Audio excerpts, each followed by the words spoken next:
नमस्कार सगळ्यांना.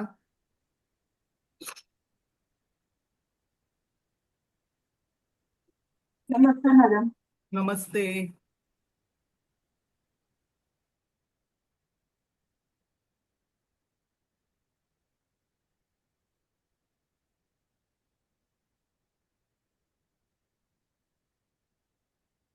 ही कुंडली आहे बघा.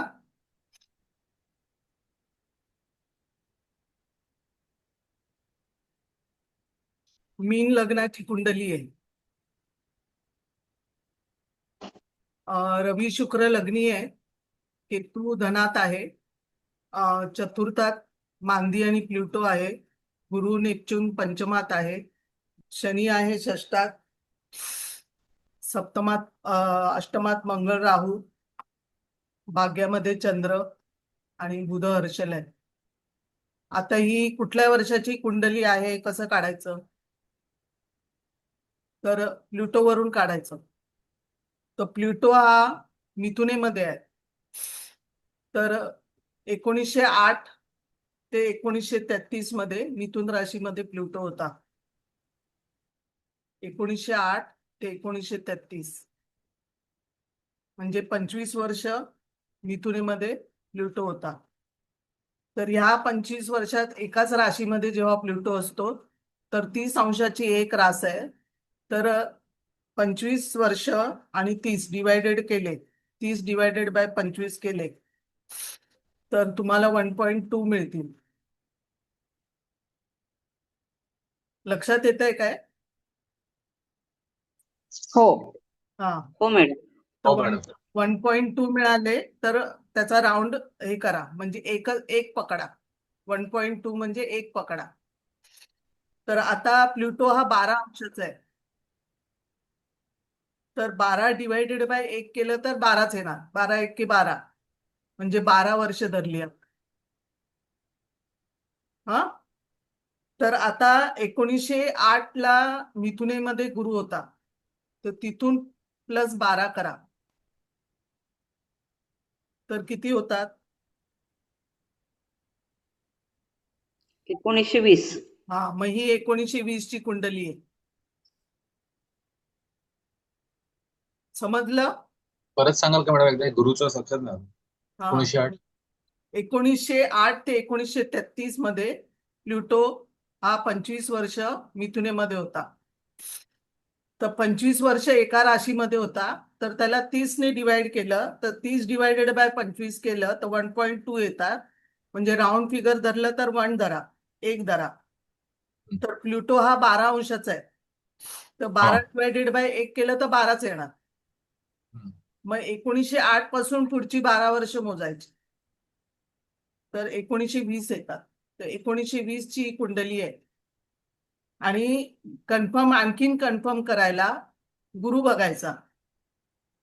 आणखीन कन्फर्मेशन हवं असेल तर गुरुकडे बघा. तो गुरु कर्केचा आहे. 1920 ची कुंडली आहे ही. तर 20 मधून 3 घालवा, किती येतात? 17. 17 डिवायडेड बाय 12 करा.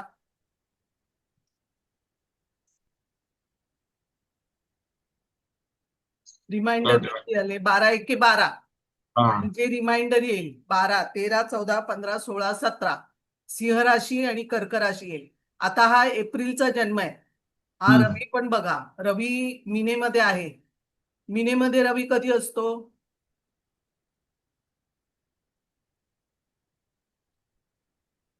आता 12 मध्ये +3 करा. मार्च महिन्यामध्ये येईल ना? मार्च. 15 मार्च ते 15 एप्रिल. आता तुम्हाला विचारलं मी मीनेमध्ये रवी कधी असतो, तर लगेच 12 + 3 करा. 12 + 3 केले तर 3 येतात, म्हणजे मार्च. म्हणजे 15 मार्च ते 15 एप्रिल. रवी बघताना नेहमी ज्या राशीमध्ये ज्या राशीचा रवी बघायचा आहे त्याच्यामध्ये +3 करा. तर 15 मार्च ते 15 एप्रिल पर्यंत रवी मीनेमध्ये असतो.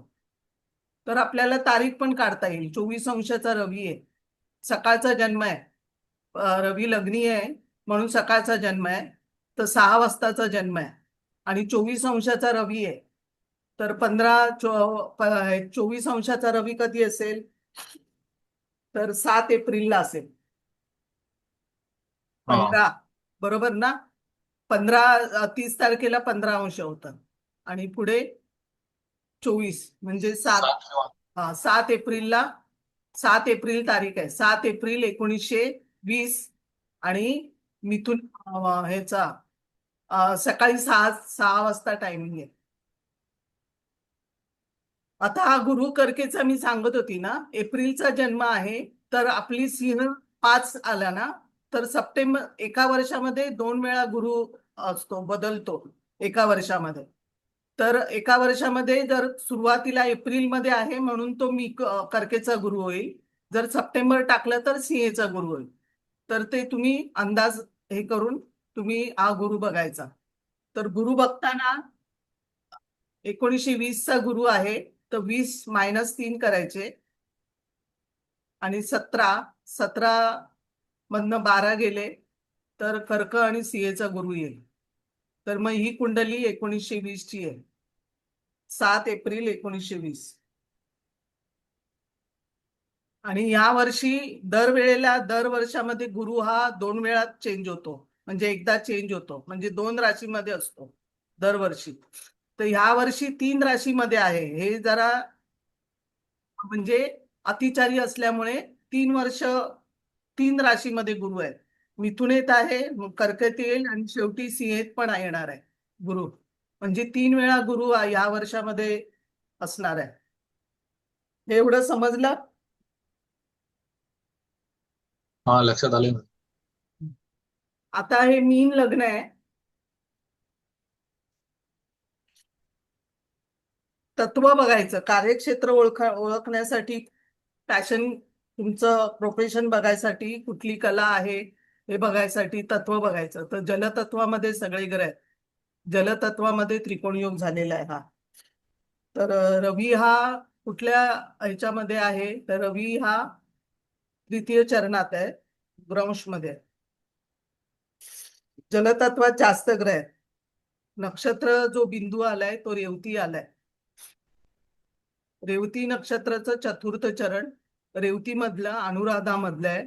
हे सगळे रेवती आणि अनुराधा, लग्नबिंदू रेवती, रेवती मधला चंद्र अनुराधा, ही शुक्राच्या गुणधर्माची नक्षत्र आहे, रेवती आणि अनुराधा. तर कलेच्या मार्फमध्ये हे असणार. मिनेचा शुक्र जलतत्व लोड आहे. आता जलतत्व तुम्हाला काय सांगतं, तर रसनेंद्रिय, रसना म्हणजे आपण रसनेंद्रिय जे आहे ते जलाचं ज्ञानेंद्रिय आहे, रसनेंद्रिय. आणि लिंग जे आहे ते जलाचं कर्मेंद्रिय आहे. जलाचं काम काय आहे, तर आनंद देणं, आनंद निर्मिती आणि तृप्ती, हे जलाचं म्हणजे रसाचं काम आहे. रसनेंद्रिय हे कर्म आहे त्याचं, तर हे जलाचं काम आहे. हे दोन्ही इंद्रियामार्फत साधलं जातं. नेहमी बघा, जिभेच्या टोकावरती रसनेंद्रिय आहे आणि जिभेच्या पुढील टोकावरती मधुर आणि खारट असा जलीय रस असतो. आणि जिभेच्या दोन्ही कडांना आंबट आंबट रस असतो. आणि मध्यभागी जर बघितलं तर तिखट, आणि मुळाशी बघितलं तर कडू आणि तुरट असं रसांचं ज्ञान आहे जिभेवरती. ज्योतिषामध्ये जर बघितलं तर चंद्र आणि शुक्र हे जलतत्वाचे ग्रह मानलेले आहेत. त्यापैकी जर चंद्र बघितला तर हा मनाचा आणि प्रकृतीचा कारक आहे. आणि ह्याच्यामध्ये जलाची नक्षत्र बघितली तुम्ही तर आश्लेषा आहे, मूळ आहे, पूर्वाषाढा आहे, शततारका आहे, उत्तरा भाद्रपद आहे आणि रेवती, ही सगळी जलतत्वाची नक्षत्र आहेत. आणि कर्क, वृश्चिक, मीन अशा ह्या 3 जलतत्वाच्या राशी आहेत. त्यापैकी कर्क ही चर आहे, वृश्चिक ही स्थिर आहे आणि मीन ही द्विस्वभाव राशी आहे. त्याच्यामध्ये चर पाणी हे झऱ्याचं आहे, नदीचं आहे, वाहतं पाणी नाही. आणि वृश्चिकेचं पाणी जर बघितलं तर विहीर, तळी किंवा डबक, जिथे साठीव आणि स्थिर पाणी आहे ते म्हणजे वृश्चिक. आणि मीन राशीचं म्हणजे समुद्राची भरती, ओहोटी अशी सतत खळबळ असते. खळबळ होत राहणारे पण वाहते नसलेले असे द्विस्वभाव राशीचं मीनेचं पाणी आहे. आता कर्क राशी ही सौम्य आहे, सम आहे, कफ प्रकृतीची आहे, पृष्ठोदयी राशी आहे, म्हणजे पांढरट गुलाबी रंगाची राशी आहे आणि वनचर आहे, स्थूल राशी आहे आणि सत्वगुणी आहे, अशी चर राशी आहे आणि कालपुरुषाचं ते हृदय आहे. आणि हिची जर खूण बघितली तर खेकडा आहे. आणि वृश्चिक राशी जर बघितली तर स्थिर आहे, सौम्य आहे, कफ प्रकृतीची आहे, बहुपद राशी आहे, बहुप्रसव पण राशी आहे. या सगळ्या बहुप्रसव राशी आहेत. बिळात राहणारी आहे, भूचर आहे, अतितीक्ष्ण आणि कालपुरुषाचं ते लिंग आहे. वृश्चिकेची खूण बघितली तर विंचू आहे. मीन राशी ही द्विस्वभाव राशी आहे, सौम्य आहे, सम आहे, कफ प्रकृतीची आहे, दिवसा बलवान असणारी किंवा सत्वगुणी, जलचर, याचं पाय मध्यम देही, नंतर उभयोदयी, कालपुरुषाचे दोन्ही पाय आहेत आणि शेपटीने एकमेकांना जोडलेली असं परस्पर विरोधी अशी दिशांकडे तोंड असलेली माशाची जोडी आहे, असं चिन्ह आहे. याच्यामध्ये कर्केचा स्वामी चंद्र आहे, वृश्चिकेचा मंगळ आहे आणि मीनेचा स्वामी गुरु आहे. आता जलराशी जर बघितलं तर तुम्हाला बेसिक पासून सगळं थोडंसं हे करते. जलराशी जर तुम्ही बघितल्या तर स्वभावामध्ये कसं असतं तर पाण्याची अशी तरलता अशी असते, प्रवाही असतं, स्वच्छ करण्याची शक्ती असते, स्वतः गढूळ होणं आणि प्रदूषित होण्याचा गुण असतो त्याच्यात. लोकांना एकत्रित आणून त्यांचा विशिष्ट कार्य वाहून नेण्याची जी ताकद असते ती याच्यामध्ये आहे. प्रेमळपणा आहे, मृदुता आहे, लाघव आहे, आर्जव आहे, शांत तृप्त करण्याचं सामर्थ्य आहे याच्यात. ज्ञान संपादन करण्याची किंवा ज्ञान दानाची पण हौस असते यांना. परमार्थिक वृत्ती आहे, तसंच संसाराला पण चिकटून राहण्याची हौस असते, वृत्ती असते. म्हणजे तसं भावनाशीलता, काटकसरीपणा पण असतो. जलराशी ही एकाच वेळी त्यागी पण होते, परोपकारी शांत असल्या तरी त्यांच्याकडे एक प्रकारचा स्वार्थ किंवा अप्पलपोटपणा किंवा आक्रमकता, थोडासा भांडखोरपणा पण असतो. कारण का तर जेव्हा आपण पिल्लांना म्हणजे खाद्य मिळावे यासाठी आंतरिक हेतूमुळे जे गुण असतात ते जलराशीमध्ये येतात.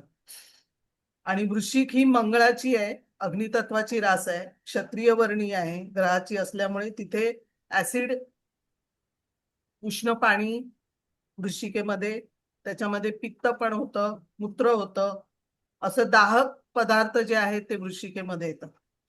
तीनही राशी स्त्री स्वरूपी आहेत, विप्रवर्णाच्या आहेत आणि उत्तर दिशेच्या पण त्या स्वामी आहेत.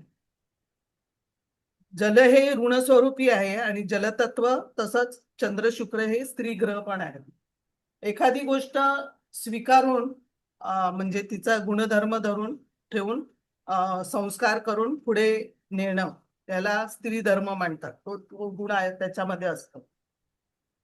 सकारात्मक पॉझिटिव्ह असं पुरुष कर्म आहे आणि हे काम सगळं जे काही आहे ते चंद्र शुक्र हे करतात. आता शुक्र हा जलतत्वाचा ग्रह असून सुद्धा आपण विचार करू शकतो की जलाची राशी याला का नाही दिली. हा शुक्र जलतत्वाचा ग्रह आहे तरी सुद्धा त्याला जलतत्वाची राशी का नाही दिली, स्वामित्व त्याला का नाही दिलं, तर असा आपल्याला प्रश्न पडेल. म्हणजे तर कालपुरुषाच्या कुंडलीमध्ये जर बघितलं तर जीभ आणि लिंग हे इंद्रिय जे आहे ते वृषभ आणि तुळेकडे येतं, म्हणून शुक्राकडे ह्या राशी आहेत, हे त्याचं उत्तर आहे. आणि कर्क राशी ही कालपुरुषाच्या मनाच्या स्थानी येतं, त्याच्यामुळे त्याचं स्वामित्व चंद्राकडे आहे. आणि चंद्र हा जलतत्वाचा कारक आहे, म्हणून तो वृषभ आणि जो रसनेंद्रिय आहे वृषभ त्याच्याकडे तिथे उच्चेचा होतो. आणि शुक्र हा जलद्रव्य ग्रह आहे, त्याच्यामुळे मीन या महासागर राशीमध्ये जलराशीत त्याला उच्चेचा मानलेला आहे. आणि मीन राशी पावलांच्या स्थानी आहे, त्याच्यामुळे विष्णूच्या पावलेतून गंगेचा तिथे उगम पण पावलेला आहे. आणि क्षीरसागरामध्ये बघितलं तर विष्णूचा निवास आहे इथे, लक्ष्मी पण तिथेच असते. म्हणून शुक्र हा लक्ष्मी स्वरूप असल्याने तिथे आवडीचं स्थान हे मीन, हे मीनेचा शुक्र तिथे आणि लक्ष्मीचं माहेर पण समुद्रच आहे. मग सागर मंथनामधून ती निर्माण झालेली तशी ती रास आहे मीन ही. आता इथे बघितलं तर रेवती, अनुराधा ही सगळी शुक्राच्या गुणधर्माची नक्षत्र आहेत. त्याच्यामुळे ही कलेची कुंडली आहे. आता ही कुंडली जी आहे ती पंडित रविशंकर यांची कुंडली आहे. सतार वादन पंडित रविशंकरांची कुंडली आहे. कारण जलतत्वामध्ये लोड झालेलं आहे, जलतत्व त्रिकोणी योग झालेला आहे. इथे परिवर्तन योग जर तुम्ही बघितला तर वृश्चिकेच्या चंद्रापासून सुरुवात करा. चंद्र वृश्चिकेचा असताना चंद्र ज्या राशीत बसलेला आहे त्याचा अधिपती मंगळ हा तुळेत आहे, आणि मंगळ ज्या राशीमध्ये बसलाय त्याचा अधिपती हा लग्नात आहे, आणि लग्नेश गुरु ज्या राशीत बसलाय तोचा अधिपती हा चंद्र चंद्र आहे. म्हणून शेवटी चंद्राकडे येऊन परत थांबतो. म्हणजे चंद्र, मंगळ, शुक्र, गुरु, चंद्र असा परिवर्तन योग झालेला आहे. चंद्राकडून सुरुवात होते आणि चंद्राकडेच थांबतो, त्याला परिवर्तन योग म्हणतात. मग तो झालेला आहे 9-1-5-8 मधून, 1-5-9 आणि 8 मधून झालेला आहे. 1-5-9 हा त्रिकोण योग आहे, असा परिवर्तन योग आहे. आणि रेवती हा लग्नबिंदू झालेला आहे. रेवती आणि अनुराधा हे शुक्राच्या गुणधर्माचे आहे. लग्नबिंदू पण रविचंद्र हे शुक्राच्या गुणधर्माचे आहे. संगीत हे शुक्राच्या बळावरती आहे. आणि गुरु जो आहे, गुरु आणि नेपच्यून, लग्नेश जो आहे तो पंचमामध्ये आहे आणि गुरु नेपच्यून युती आहे. ही युती खूप वर्षांनी होती, 12-13 वर्षांनी ही युती होते. आता मीन रास जर बघितली तर आपण जलतत्वाची आहे, महत्वाकांक्षा फार कमी असते. मीन रास ही अर्ली रिटायरमेंटची रास आहे, लोक लवकर रिटायर होतात, पण यांना पेन्शन पण मिळतं मीनवाल्यांना. तर मीन राशीचं तुमच्या घरामध्ये कोणी असेल तर त्यांना पेन्शन नक्की मिळणार, कारण गुरुची रास आहे. जर तुमच्या म्हणजे मीन रास, मीन लग्न अर्ली रिटायरमेंटची रास होते, लवकर रिटायर होतात. किंवा गुरुची रास असल्यामुळे घरामध्ये सोनं पण भरपूर असतं. जसं धनुकडे, धनुराशीकडे बघितलं, ऑब्झर्व केलं तर धनुराशीची पण एखादी व्यक्ती घरामध्ये जन्माला आली तर घरामध्ये सोनं यायला चालू होतं. मग तिच्या नशिबाने पण येतं ते. म्हणजे धनुराशीची व्यक्ती आली तुमच्या घरात तर बारशापासून बघा, तिला ऑटोमॅटिक तिला सोनं मिळत जातं. किंवा लहानपणी धनुवाल्यांना, धनुवाली जी व्यक्ती आहे तिला उचलून घ्या तर तिचं लक्ष पण सगळं सोन्याकडे, घरात म्हणजे गळ्यातल्या चैनीकडे असेल जास्त. दुसरं, ही ब्राह्मण राशी असल्यामुळे धनुराशी मांडी घालून बसतात. आणि मांडी घालणं हे धनुचं काम आहे. जसं वृश्चिकेकडे बघितलं तर जेवताना बोट चाटून जेवतात, म्हणजे ताट पूर्ण चाटून चाटून पुसून खातात, तसं वृश्चिकवाले असतात. तसं धनुवाले हे मांडी घालून बसणारे असतात. अर्ली रिटायरमेंटची रास आहे. ह्या मीन राशीमध्ये समाधान आहे एक प्रकारचं.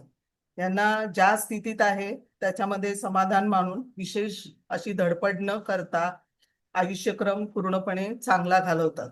ही सौम्य राशी आहे, स्त्री राशी आहे, कफ प्रकृतीची आहे, त्याच्यामुळे जलतत्वाची आहे, दिवसा बलवान आहे, सत्वगुणी आहे, किंवा ब्राह्मण राशी आहे.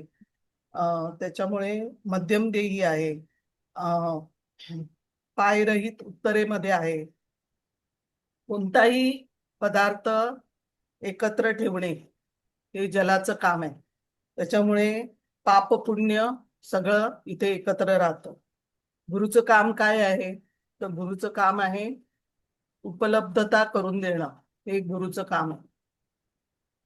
आकाश तत्वाचा ग्रह आहे हा गुरुचा, त्याच्यामुळे उपलब्धता करून देणे म्हणजे जिथे गुरुची दृष्टी जाते तिथे आपल्याला ज्या राशीला बघतो तेव्हा तो तुम्हाला तिथे उपलब्धता करून देतो गुरु. म्हणजे डोक्यात ज्या काही कल्पना आहेत ते गुरु देतो. गुरु म्हणजे तुमचा मेंदू आहे, म्हणून धनुराशीकडे आपण बघितलं तर मेंदू धनुची रास आहे. कारण जेव्हा कल्पना येते डोक्यामध्ये तो गुरु आणून देतो. कारण कोणतीही कल्पना करायची असेल तर पहिली तुमची मानसिक पातळी जी आहे ती तयार व्हावी लागते. मग चंद्र जो आहे तो मनात गोष्टी येण्यासाठी हवा. मनात कुठल्या तुमच्या गोष्टी येतात. मग कोणतेही कार्य करायचं असेल तर त्या कार्याची पहिली स्मृती हवी तुम्हाला.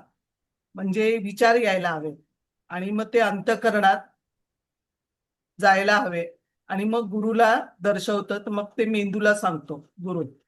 समजा एखादी वस्तू आपण घराबाहेर घ्यायला बाहेर पडलो समजा आणि जर विसरलो तर समजायचं तुमचा गुरु चांगला नाहीये. म्हणजे स्मृती जी काही आहे स्मृती ती म्हणजे गुरु. आणि गुरु चांगला असेल तर तुमची सर्व कामं व्यवस्थित सुरळीत पार पडेल. आणि हाच जर गुरु राहू बरोबर असेल तर तो तुम्हाला तिथे भरकटवेल. मग गुरु चांगला असेल तर तुम्हाला शिष्यवर्गही चांगला मिळतो. आणि आकाश तत्व म्हणजे काय? तर आकाश तत्व म्हणजे तुमच्या डोक्यात कल्पना येणे. आणि वायू तत्व म्हणजे तुमची कन्सेप्ट. जर तुमचं वायू तत्व लोड असेल तर पहिली कन्सेप्ट तुमची क्लिअर होते. आधी गोष्टी डोक्यामध्ये येतात त्याच्यानंतर कन्सेप्ट क्लिअर होते वायू तत्वात ग्रह असेल तर. आणि जलतत्व बिघडलं समजा कुंडलीमध्ये तर समजायचं दुःख तयार होतं. जल म्हणजे आनंद आहे. जलतत्व तुमचं लोड चांगलं असेल तर तुम्हाला आनंद आरामात मिळतो. पण जलतत्व बिघडलं तर दुःख तयार होतं. आणि वायू तत्व म्हणजे तुमची कन्सेप्ट जी काही आहे डोक्यामध्ये, म्हणजे डोक्यात विचार गेल्यानंतर स्वतःच्या मनाने कन्सेप्ट तयार करणं आणि ते क्लिअर होणं. आणि अग्नी म्हणजे तुमचं प्रत्यक्ष घटनेशी संबंध येतो. आणि जल म्हणजे आनंद घेणं आणि दुःख घेणं हे दोन्हीही हे जलतत्वाचं काम आहे. आणि पृथ्वी म्हणजे रियालिटी म्हणजे पैसा हे पृथ्वी तत्वाचं काम आहे. मग आकाश तत्व बिघडलं असेल तर तुमचे निर्णय चुकतात. नॅरो माइंडेड गुरु हा सात्विक आहे त्याच्यामुळे सत्वगुणामुळे तुमचं ज्ञान मिळतं आणि म्हणून त्याच्यानंतर मग आनंद मिळतो. म्हणजे कारकुनी पेशाची लोक पण किरकोळ उद्योगधंदा करणारे पण बागायती जे काही जमिनी फळ व्यापारी जे आहेत, टीचर आहेत, प्रोफेसर आहेत किंवा लेक्चरर आहेत ते त्यांचा धार्मिक असतात किंवा ट्रस्टी असतात हे सगळे गुरुकडे येतात. साहित्य शास्त्र ज्याच्यामध्ये आहे ते गुरुकडे आहे. लिटरेचर आहे. गुरु म्हणजे तुमचं व्याकरण आहे. गुरु जर तुमच्या समजा तृतीय स्थानामध्ये असेल गुरु तर शब्दाचा साठा तुमच्याकडे ऑटोमॅटिक असतो, भरपूर असतो. आणि गुरु हा शब्दांचा कारक आहे. कारण तुम्हीच कधी कधी अचंबित व्हाल की कधी कधी याला शब्द सुचतात कसे. हा कसं काय एवढं. लहान मुलांकडे पण सुरुवात करा, तो शब्द चांगले वापरतो आणि हे आपल्याला अचंबित व्हायला होतं की हा शब्द आणतो कुठून. मग गुरु हा शब्दांचा कारक आहे. म्हणून मग समोर त्याच्या जर धनु हे मीन रास असेल तर समोर त्याच्या कन्या रास येणार. आणि त्याच्यामुळे शब्द गुरुकडे आहे त्याच्यामुळे कन्या रास समोरची. त्याच्यामुळे जर मीनेत ग्रह असेल गुरुसारखा तर कन्या राशीवर दृष्टी टाकली त्याने तर तिथे लेखक, पत्रकार किंवा वाङ्मय लिहिणं. आणि मीन लग्न मीन राशीचे ही लोक लिहितील, लिखाण करतील. मीन लग्न जर पहिल्या 10 अंशामध्ये असेल समजा तर ही लोक उंचीने थोडी बुटकी असतात म्हणून ते पोलीस अकॅडमी किंवा मिलिटरीमध्ये निवडली जात नाही. दगदगीची कामं यांना आवडत नाही, लगेच दमतात. गुरुचं लग्न आहे त्याच्यामुळे नेहमी मीन लग्न आणि धनु लग्न तुम्ही बघा हे जलतत्वाचं लग्न आहे. मीनेचा शुक्र पण थोडेसे स्थूल असतात, जाडे असतात.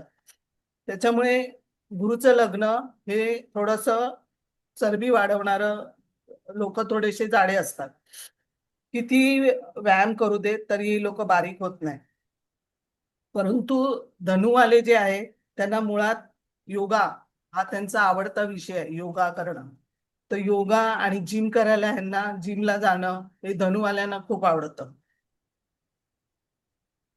पण ह्यांनी जर जिम जाणं किंवा योगा सोडलं तर जाडे नक्की होणार. गुरुच्या व्यक्ती ओळखायच्या असेल तर थोडे जाड आणि स्थूल असतात गुरुच्या व्यक्ती. इव्हन मीन लग्न पण नसू दे, कुठेही असू दे, पंचमात वगैरे, आणि बलवान असू दे, तरी हे लोक जाडे असतात. साधू संतांच्या कुंडलीमध्ये जर बघितलं तर मीन लग्न सापडतं. गुरु हा धर्म प्रवृत्तीचा आहे. नवमोशात पण बघितलं धनु मीन लग्न तुम्हाला आढळेल. या धर्म जे धार्मिक असतात साधू संतांच्या कुंडल्यामध्ये. गुरुला 5वं, 9वं आणि 12वं स्थान आवडतं. त्यात तो राशीबली आहे तिकडे, त्याच्यामुळे त्याला 5वं, 9वं आणि 12वं स्थान खूप आवडतं. स्थान राशीबली आहे तिथे. गुरुची दृष्टी जिथे आहे तिकडे दृष्टी जरी पडली, लाभात जरी असला, पंचमाला बघितलं तरी तो उपासनेसाठी चांगला आहे. तुम्हाला गुरु कृपा चांगली मिळते. नंतर जर बघितलं तर स्वामी विवेकानंदांच्या कुंडलीमध्ये पण धनु लग्न आहे. उपासनेसाठी चांगलं आहे. महाराज टेंबे स्वामी आहेत, अक्कलकोटचे स्वामी समर्थ आहेत, त्यांचं मीन लग्न आहे. असे बरेच जण आहेत मीन लग्नवाले. धनु ओशो जे आहेत, ओशो, त्यांचं मीन लग्न मीन राश मीन धनुमध्ये सगळे ग्रह आहेत अष्टमामध्ये, ओशोच्या कुंडलीमध्ये पण. संगीत संगीत जे आहे हे इथपर्यंत समजलंय ना मी बोलते ते? हो मॅम. हो मॅडम. हो हो मॅडम. आता संगीत जे आहे ते शुक्राच्या बळावर आहे. आणि संगीताच्या राशीत बघितलं तर शुक्र हा धनाचा अधिपती होतो कालपुरुषाच्या कुंडलीनुसार. मग आवाजाचा विचार पण तिथूनच करायचा. बुध हा वाचा आहे, म्हणून शुक्राबरोबर बुध चंद्राचा पण विचार करायचा. आणि 3, 7, 11 या ज्या वायुतत्वाच्या राशी आहेत त्या संगीताच्या राशी, ध्वनिशास्त्राच्या राशी आहेत. त्याच्यामुळे त्या राशी पण वायुतत्व पण महत्वाच्या राशी आहेत. तसंच पंचम स्थान हे कलेचं स्थान आहे, म्हणून संगीत आहे. आणि कलेच्या दृष्टीने बघितलं तर वृषभ आणि तूळ या पण राशी महत्वाच्या आहेत. मीन राशीच्या शुक्राला षडवर्गामध्ये पण बळ पाहिजे. रवी जवळ पण युतीत असलेला ग्रह, रवी शुक्र युती ही पण कलेची युती आहे. रवी जवळ असलेला ग्रह, बलवान ग्रह, कलेच्या दृष्टीने पण यशकारक होतो. म्हणजे आणि जर कलेची नक्षत्र तुम्ही बघितली तर रेवती आहे, आद्रा आहे. रेवती हे जलतत्वाचं नक्षत्र आहे, आद्रा हे जलतत्वाचं आहे, स्वाती हे अग्नितत्वाचं आहे पण कलेचं नक्षत्र आहे, पुनर्वसू हे वायुतत्वाचं आहे ते पण कलेचं आहे. नंतर चित्रा वायुतत्वाचं नक्षत्र आहे, रोहिणी पृथ्वी तत्वाचं आहे, ही कलेची नक्षत्र आहे. ही जल आणि वायू तत्वाची मिळून नक्षत्र आहे, ही सगळी कलेची नक्षत्र आहे. त्यानंतर ज्ञानेंद्रिय जे आहे ते वायू तत्वाचं कान आहे, म्हणून 3, 7, 11 आपण घेतल्या. कारण जातकाचे कुठल्या तत्वात ग्रह आहे तशी तुम्ही सायकोलॉजी त्याची ओळखायची. जलतत्वात सगळे ग्रह किंवा वायुतत्वात मंगळ, शुक्र, राहू, बुध, हर्षल हे जलतत्व आणि वायुतत्व समजा लोड आहे. जलतत्वाचं ग्रह जे आहेत ते ज्ञानेंद्रिय आहे, लिंग हे त्याचं कर्मेंद्रिय आहे सांगितल्याप्रमाणे, आणि आनंद निर्मिती करणं आणि तृप्ती करणं ही रसाची कार्य आहे. म्हणून चंद्र आणि शुक्र यांचा जर नवपंचम योग असेल तो सुद्धा चांगला आहे. शिवाय ह्याच्यामध्ये शुक्र नेपच्यून युती, शुक्र हर्षल नेपच्यून युती ही पण बघायची. चंद्र शुक्राचा इथे नवपंचम योग पूर्ण झालेला आहे, कारण चंद्र हा 4 अंशाचा आहे, शुक्र हा 1 अंशाचा आहे. पूर्णपणे नवपंचम योग झालेला आहे चंद्र शुक्राचा. तसंच दोन्ही ग्रह जलतत्वात आहे, त्याच्यामुळे मीन रास आहे, त्याच्यामुळे उच्च आकाश तत्वात जलतत्व मिसळलेलं आहे. मग आकाश तत्वाला वेगळी रास नाहीये. या 5ही तत्वामध्ये आकाश तत्व मिसळलं की त्याचं जलतत्व आकाश तत्वात मिसळलं की तुमचं चित्त किंवा अंतःकरण तिथे तयार होतं. सगळे तत्व जर आकाश तत्वात मिसळली, जलाचं आकाश तत्वामध्ये मिसळलं तर चित्त अंतःकरण तयार होतं. इथे मीन म्हणजे तुमचा अफाट समुद्र आहे, भावनांचं उच्चंबळ आहे आणि दुसऱ्यांना आनंद देणं हे जलतत्वाचं कार्य आहे. इथे चंद्र जसा ह्याच्या त्रिकोणात आहे तसा चंद्र नेपच्यूनच्या पण त्रिकोणात आहे. चंद्र नेपच्यून त्रिकोणी योग पण खूप चांगला. जसा चंद्र शुक्र त्रिकोणी योग आहे, चंद्र नेपच्यून त्रिकोणी योग आहे, चंद्र शुक्र आहे नेपच्यून 16 अंशाचा, नेपच्यून हा 16 अंशाचा आहे आणि लग्न वर्गोत्तम आहे, 28 अंशाचं लग्न आहे आणि बुध जो आहे तो 29 अंशाचा आहे. लग्न भावारंभी बुध आहे आणि आत्माकारक ग्रह पण बुध आहे. जास्त डिग्रीचा ग्रह आहे, त्याच्यामुळे आत्माकारक ग्रह जास्त ऍक्टिव्ह होतो आणि तिकडे बलवान होतो, तो जास्त काम करतो आणि कुंडलीवरती जास्त प्रभाव टाकतो. इथे जर तुम्ही बघितलं तर शुक्र 1 अंशाचा आणि बुध 29 अंशाचा ही युती झालेली आहे.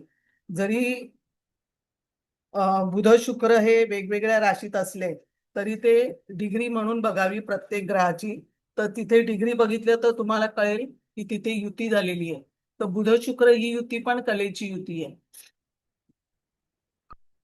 शुक्र हा सौख्यकारक आणि बुध या बुद्धीच्या ग्रहाबरोबर युती करतोय. आणि बुध शुक्रवाले जर तुम्ही बघितलं तर यांचं बोलणं पण गोड असतं, स्वभाव एकदम मनमोकळा असतो आणि गंभीरता नसते. यांच्यामध्ये थट्टा मस्करी करणं, विनोद करणं, यांची मित्रमंडळी पण खूप असतात. मग बुध हा शुक्राबरोबर आहे, त्यामुळे रिलेशनशिप मध्ये पण जास्त असतात हे लोक. गायन, वक्तृत्व, लेखन यासाठी चांगलं आहे. मग बुध शुक्र आणि हर्षल हे तिन्ही एकत्र आहे, त्याच्यामुळे बुध शुक्र हर्षल 11 अंशाचा हर्षल आहे, तर हे तिन्ही एकत्र आलेले आहेत असे. तर त्याच्यामुळे ही कलेसाठी ही बुध शुक्र हर्षल ही युती चांगली झालेली आहे. लग्नेश जो आहे तो गुरु पंचमात गेलाय आणि कलेच्या स्थानात, पंचम स्थान हे कलेचं स्थान आहे, त्याच्यामुळे कलेच्या स्थानातच तो गेलेला आहे. आणि दशमेश पण जो आहे तो पण गुरुच आहे, तो पण 2 केंद्राचा अधिपती हा त्रिकोणात गेलेला आहे. त्याच्यामुळे केंद्राचा अधिपती त्रिकोणात जाणं हे फार मोठ्या माणसांच्या कुंडल्यामध्येच मिळतं. हे शिवाय शुक्र हा लग्नी आहे, तो मालवी योगामध्ये आहे, त्याच्यामुळे 2 केंद्राचे अधिपती त्रिकोणात, गुरुची दृष्टी भाग्यावर आणि चंद्रावर. तो पंचमेश आहे. कोण आहे चंद्र, तर तो गुरु चंद्र हा पंचमेशच आहे आणि त्याच्यामुळे चंद्र जरी नीचेचा असला तरी त्याला बळ मिळालंय गुरुमुळे. त्याच्यामुळे कारण पंचमेश भाग्यात आहे, लग्नेश पंचमात, खूप चांगला योग आहे हा. फक्त चांगल्या लोकांच्याच अशा कुंडल्यामध्ये हा योग सापडेल. पंचमेश चंद्र पंचमाच्या पंचमात आहे, लग्नेशाच्या नवपंचम योगात आहे, लग्नेशाच्या नवपंचम योगामध्ये. पंचमेश जो आहे तो भाग्यात आहे आणि सिंह नवमोशात नृपांशात आहे, सिंह नवमोशात, त्याच्यामुळे भाग्यात आहे, त्याच्यामुळे नवमोशात पण बघायचं तो कुठे गेलेला आहे. त्याच्यामुळे भाग्यात असल्यामुळे परदेशामध्ये सुद्धा यांची कीर्ती झालेली आहे. गुरु नेपच्यून युती जी आहे ती दैवी शक्ती, आध्यात्मिक गूढ गोष्टी किंवा समाधान वृत्ती, दैवी शक्तीचा इथे चांगला उपयोग होतो गुरु नेपच्यूनला. नेपच्यून म्हणजे तुमचं अंतर्ज्ञान किंवा तल्लीन होणं, कलेसाठी तल्लीन होणं गरजेचं आहे. तर गुरु हा लग्नेश गुरु हा नेपच्यून युक्त आहे, म्हणजे अंतर्ज्ञान आणि अंतर्ज्ञान शक्ती आणि तल्लीन होणं हे खूप चांगली हे योग झालेला आहे. हीच युती जर बघितली नवमोशामध्ये, हीच युती कुठे गेली ती बघायची, कारण गुरु नेपच्यून ही पूर्ण युती झालेली आहे. इथे पण जर बघितलं तर चंद्रकुंडलीनुसार, चंद्रकुंडलीमध्ये शुक्र पंचमात, चंद्राच्या पंचमात शुक्र गेलाय आणि पंचमेश गुरु हा भाग्यात गेलेला आहे. तर हा योग पण खूप चांगला आहे. आणि नवमोश कुंडलीमध्ये बघितलं तर गुरु नेपच्यून केतू युती भाग्यात आहे आणि नवमोश कुंडलीमध्ये पण शुक्र हा पंचमात गेलेला आहे, म्हणजे पंचमाचं हे जास्त आहे, भाग्यात गेलेली आहे गुरु नेपच्यून युती, ही चांगली युती आहे. त्याच्यामुळे स्पिरिच्युअलिटीसाठी पण खूप चांगली झालेली आहे. आणि लग्नातला शुक्र हा तुम्ही मालव्य योगातला आहे आणि त्याच्यामुळे चेहरा सुंदर असतो, पाय सुंदर असतात. आणि शुक्र हा कोण आहे तर भाग्याचा आणि तृतीय स्थानाचा अधिपती आहे शुक्र. त्याच्यामुळे आपण तृतीयाचा आणि अष्टमाचा अधिपती आहे. त्याच्यामुळे त्यांना संघर्ष आणि तृतीय स्थानाचा अधिपती लग्नात असल्यामुळे संघर्ष आणि कष्ट देईल. पराक्रमेश जो आहे तो लग्नात आहे, त्याच्यामुळे पराक्रम जो आहे तो कष्ट केल्याशिवाय मिळणार नाही. अष्टमेश जो आहे तो केंद्रात गेलेला आहे, केंद्र त्रिकोणात आला. समजा अष्टमेश तर असुर नावाचा योग पण तयार होतो इथे. ते सर्व ग्रह नवपंचम युगात आहे. शुक्र पण नवमाशात बघितलं तर पंचमात गेलेला आहे. नेपच्यून जलराशी, जलवाद्य, सतार किंवा इन्स्ट्रुमेंट वाजवणारा तंतुवाद्य, हे सगळं नेपच्यूनचं काम आहे. लग्नेशा बरोबर कोण बसलाय ते बघायचं. लग्नेशा बरोबर आणि कुठे बसलाय, त्याला प्लेसमेंट कशी आहे. तर युती असल्यामुळे नवमाशात पण ते एकत्र आलेले आहेत. त्याच्यामुळे 15 अंश गुरु आणि नेपच्यून 16 अंश हे युतीचं फळ नवमाशात पण झालेली आहे आणि ती पण भाग्यात झाली आहे. त्याच्यामुळे 100% फळ मिळणार. शिवाय जलतत्वाचे ग्रह हे तंतुवाद्य, सतार वाजवणं, इन्स्ट्रुमेंट, हा नेपच्यून बिघडलेला नाहीये. नेपच्यून बिघडला तर त्याचा वेगळेच परिणाम बघायला मिळतात. पण हा बिघडलेला नेपच्यून नाहीये, हा चांगला नेपच्यून आहे, चांगल्या स्थितीतला आहे. आणि नेपच्यूनचा शुक्र, रवी, चंद्र, बुध या सगळ्यांबरोबर नवपंचम योग आहे. त्याच्यामुळे चांगला आहे. आता इथे तुम्ही म्हणाल गुरुस्तंभी आहे इथे. गती. हा बघितली, बघते. गुरु इथे स्तंभी आहे, तर स्तंभीचं पण फळ सांगतो तुम्हाला. नेपच्यून पण. नेपच्यून गुरुस्तंभी आहे. नेपच्यून स्तंभी म्हणजे एकाच ग्रहामध्ये सगळी शक्ती एकवटून बसून स्तंभी असणं म्हणजे. तर चंद्रकुंडलीचं पंचमात बघा तर शुक्र आहे. शुक्र रवी इथे कला दर्शवणार. शुक्र रवी. पंचमेश जो आहे तो भाग्यात. गुरु शुक्र आहे. आता इथे गुरु शुक्र म्हणजे उपलब्धता करून देणे. बुधाचा कुंभ राशीतून मिथुन नवमाश आहे हा, आणि वायुतत्वाचा आहे आणि विचक्षणांश मध्ये. त्याच्यामुळे पूर्वा भाद्रपदाचं 3रं चरण आहे विचक्षणांश. आणि मिथुन नवमाश तो पण वायुतत्वाच्या राशीतून पूर्वा भाद्रपदा 3रं चरण. बुध हर्षल युक्त, त्याच्यामुळे बुद्धी अपाट आहे. फक्त इथे काय झालंय, सप्तमेश बुध हर्षल युक्त झालाय आणि शुक्राच्या युतीत असल्यामुळे 3 विवाह झाले यांचे. बुध शुक्र हा रिपिटेशन देतो. आणि नवमाशात बघितलं तर कारण चंद्रकुंडलीचा सप्तमेश पण शुक्रच आहे. हा शुक्र बुध आणि हर्षलाच्या युतीत आहे. आणि हाच शुक्र जर नवमाशामध्ये तुम्ही बघितला तर हा शनी मंगळाने पूर्ण बिघडलेला आहे. शनी मंगळ हर्षल याने बिघडलेला आहे नवमाशामध्ये. त्याच्यामुळे कर्क नवमाशामध्ये एकतर तो गेलेला आहे. कर्क नवमाश हा परत जलाचा नवमाश आलेला आहे. त्याच्यामुळे समोर मंगळ आहे. मंगळ पण मला वाटतं वक्री आहे काय? हो मॅम. हा, मंगळ वक्री आहे. वक्री मंगळाच्या समोर आहे. त्याच्यामुळे 15 मार्च. अफेअर करणार, 100% अफेअर करणार. समोर मंगळ हर्षल आहे. शुक्र हर्षल म्हणजे शुक्र पूर्ण बिघडलाय आणि सप्तमेश आहे तो. त्याच्यामुळे कुंडलीमध्ये सप्तमेश 6-8-12 मध्ये नसावा.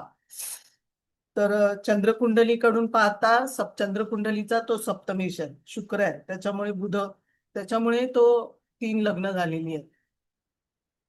आता इथे बुध चंद्र भाग्यात असल्यामुळे आणि बुध शुक्र युतीमुळे यांना भारतरत्न आणि पद्मविभूषण हे सगळे अवॉर्ड मिळालेले आहेत. 1960ला यांनी दौरा केलेला युरोपचा. हे सगळे त्यांनी शुक्राच्या दशेतच केलेले आहे. पहिली दशा जी लागली, चंद्र कुठल्या नक्षत्रात आहे तर चंद्र शनीच्या नक्षत्रात आहे. तर पहिली दशा शनीची लागली, त्याच्यानंतर बुधाची, त्याच्यानंतर केतूची आणि शुक्राच्या दशेमध्ये त्यांनी 61 ते 81 61 1961 ते 81 पर्यंत पूर्ण युरोपमध्ये होते, परदेशात होते. इथे मीनेचा शुक्र भरपूर पैसा देतो. पैसा द्यायला मीनेचा शुक्र चांगला आहे, पण तेवढाच तो मीनेचा शुक्र हा भावनात्मकरित्या वाहवत जाणार आहे. त्याच्यामुळे शुक्राच्या दशेत ते जास्त बाहेर होते. त्याच्या मंगळ हा वक्री आहे, गुरु स्तंभी आहे. गुरु जर बघितला तर स्तंभी कर्केचा. आता इथे कधी वक्री झाला आणि कधी मार्गी झाला हे बघायचं असेल तर ह्या एप्रिलमध्ये तो मार्गी झाला, ज्या राशीत बसतो, कारण 15 अंशाचा आहे म्हणून ज्या राशीत बसलाय त्या राशीमध्ये त्या महिन्यामध्ये तो मार्गी झाला. आणि 7-8 याच्यामध्ये 7 प्लस केले तर 12. तर डिसेंबरमध्ये तो वक्री झालेला आहे. तर 5 डिसेंबर. हा, तर डिसेंबर, जानेवारी, फेब्रुवारी, मार्च असं 4 महिने तो वक्री होता. आणि 4 तारखेला 4 एप्रिलला तो वक्रीमधून मार्गी झाला. इथे रवी जर बघितला तो 24 अंशाचा आहे आणि गुरु जो आहे तो 15 अंशाचा आहे. तर 111 अंशाचा डिफरन्स आहे या दोघांमध्ये. 111 अंशाचा आहे तर 118 ला तो वक्री होतो. तर इथे मार्गी झालेला आहे 4 एप्रिलला. तर हा असा गुरु बघायचा वक्री वगैरे. आणि हा जेव्हा एकाच तत्वामध्ये असतील, एकाच नक्षत्रात एकाच तत्वात असेल तेव्हा तो आणि रवीच्या पुढे असेल तर तो मार्गी असतो, रवीच्या पाठी असेल तेव्हा तो वक्री होतो. तर हे गुरुचं ओळखायचं स्तंभी असताना. नंतर 4 तारखेला तो वक्रीमधून मार्गी झालेला.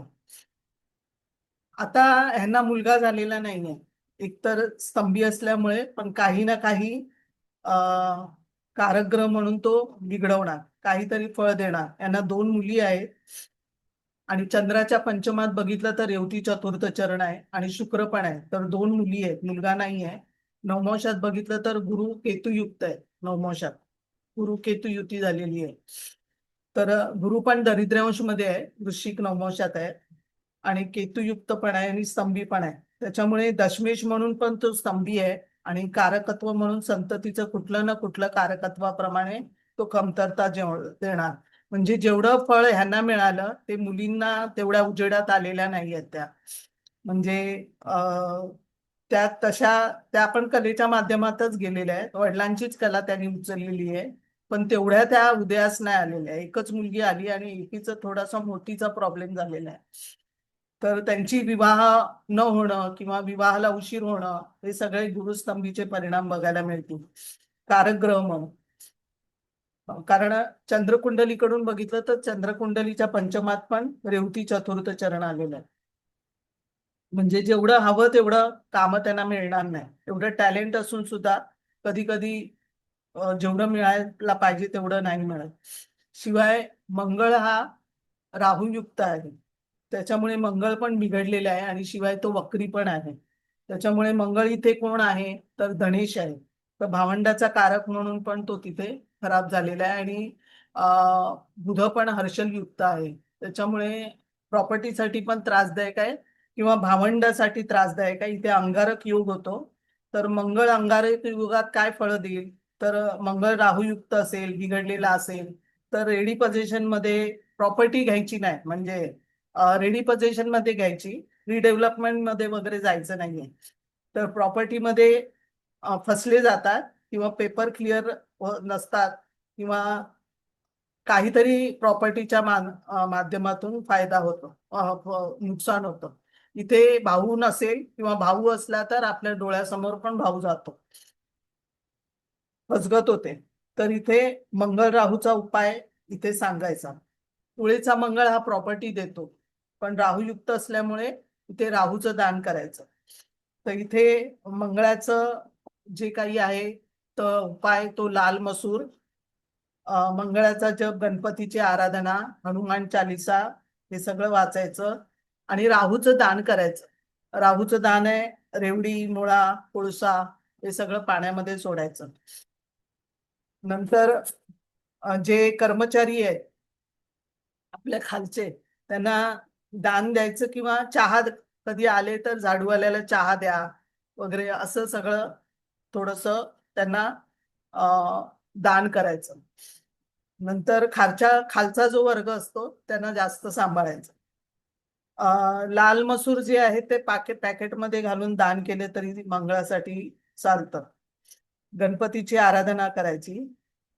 इथे सिंहेचा शनी मघा नक्षत्रामध्ये आहे आणि मघा नक्षत्र पण पुत्र संतती व्हायला त्रासदायक आहे.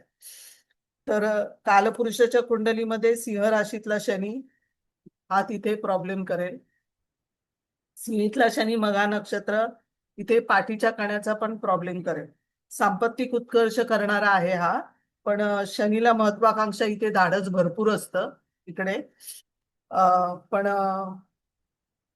शत्रू राशीतला सिंहेतला आहे त्याच्यामुळे पाठीच्या कणाचा इथे प्रॉब्लेम देऊ शकतो. इथे रवी पण बिघडलेला असेल तर जास्त त्रासदायक आहे. सिंहेचा अधिपती हा सिंह रास म्हणजे पाठीचा कणा दाखवतो. शनी षष्ठात बसलेला आहे आणि तो तिथे थोडस जीवन काही अंशी थोडस अपयशी करतो ते. तर इथे बघितलं तर संततीच्या बाबतीमध्येच त्रासदायक कुंडली आहे. बाकी तशी या लोकांची इच्छाशक्ती वगैरे सगळी चांगली असते. शत्रुत्व पण तसं जास्त नसतं. दुसरं म्हणजे यांचा जो मृत्यू झाला तो 11/12/2012 झालेला मृत्यू आहे. तर त्यावेळेला जर दशा बघितली 11/12/2012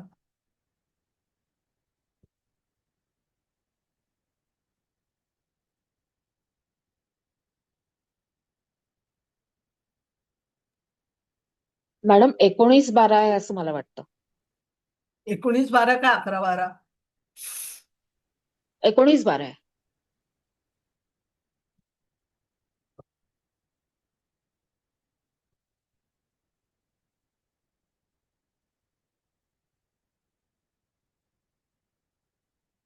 तर इथे राहू दशा, राहू मध्ये बुध आणि शुक्राची विदशा होती.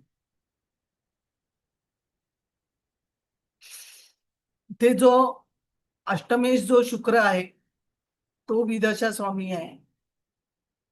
बुध पण शुक्राच्या युतीत आहे. तर इथे बुधाच्या अंतर्दशेत बुध जो अष्टमेश आहे आणि शुक्र तुळेतच होता. इथे जर ते गोचर बघितलं त्या दिवशीचं तर एकतर 64व्या नवमांशातनं शुक्र जात होता जो विदशा स्वामी आहे. चंद्रावरून राहू जात होता. नेहमी बघा राहूवरून चंद्र जाणं आणि शनीवरून राहू जाणं, राहूवरून शनी जाणं ते इथे त्रासदायक होतं. शुक्र जो आहे तो 64व्या नवमांशातनं जात होता आणि मंगळावरून शनी जात होता. मंगळ कुठे आहे? इथे. त्याच्यावरून अंशात्मक 13 अंशाचा बरोबर शनी जात होता, अंशात्मक जात होता. मंगळ 24 अंशाचा गोचरेचा होता आणि राहू केतू जे आहे ते बरोबर 24, रवी 24 अंशाचा आहे. ते राहू जो बघितला तो 24 अंशाचा आहे. रवी आणि राहूचा मृत्यू षडाष्टक पण आहे. हा षडाष्टक आहे आणि मृत्यू षडाष्टक आहे. तर मंगळाचं जे त्यावेळेला मंगळ जो आहे तो बरोबर 24 अंशाचा आणि राहू केतू 24 अंशाचा. आणि त्याच्यामुळे काय झालं की मंगळ धनुमध्ये होता 24 अंशाचा आणि ह्या मंगळाचा केतूशी बरोबर त्रिकोणी योग होता 24 अंशाचा. तर ही नवमांशामध्ये युतीमध्ये येणार मंगळ आणि केतू 24 अंश. गोचरेचा 24 अंश आणि केतू 24 अंश. तर नवमांशामध्ये ते युतीत येतात. तर हे गोचर जे चंद्रावरनं राहू जाणं आणि शनीवरनं शनी पण जो आहे मंगळावरून शनी जाणं 64व्या नवमोशातनं शुक्र जाणं, हे सगळं त्या दिवशीचं गोचर होतं. आयुर्दाय भरपूर झालं यांचं, 92 वर्ष जगले. आता ही दीर्घायुष्याची कुंडली आहे. तर दीर्घायुष्य जे व्हायला रवी लग्नात आहे, त्याच्यामुळे दीर्घायुष्य आहे. रवी चांगला आहे.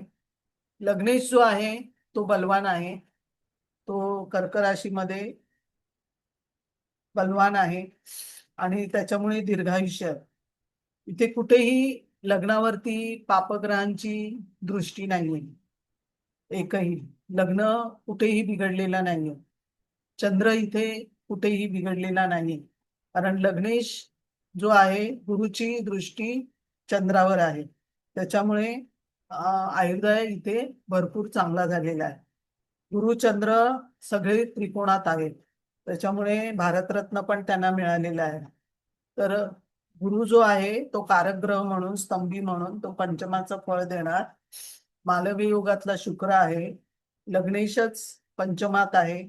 भाग्येशात पंचमेश म्हणजे हा नेहमी चांगला आहे, म्हणजे चंद्राशी त्रिकोण योग केलाय. जसं अमिताभ बच्चनच्या कुंडलीमध्ये पण चंद्र भाग्यात आहे. त्याच्यामुळे भाग्यातला चंद्र हा मृत्यूनंतर कीर्ती पण देतो. तर भाग्येश चंद्र जो आहे तो चांगला आहे. नीचेचा असला तरी तो गुरुच्या योगात आहे, चांगला आहे. त्याच्यावर कोणाची दृष्टी नाही. चंद्र बिघडलाय का पहिलं बघायचं. तर चंद्र इथे बिघडलेला नाहीये.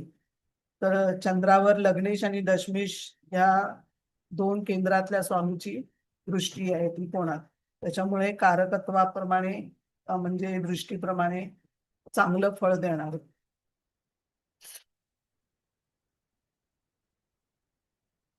त्यांनी 3 बायका करून सुद्धा पुत्र संतती झालेली नाहीये. म्हणजे नवपंचम योग पण कोणाशी होतोय ते पण बघायचा.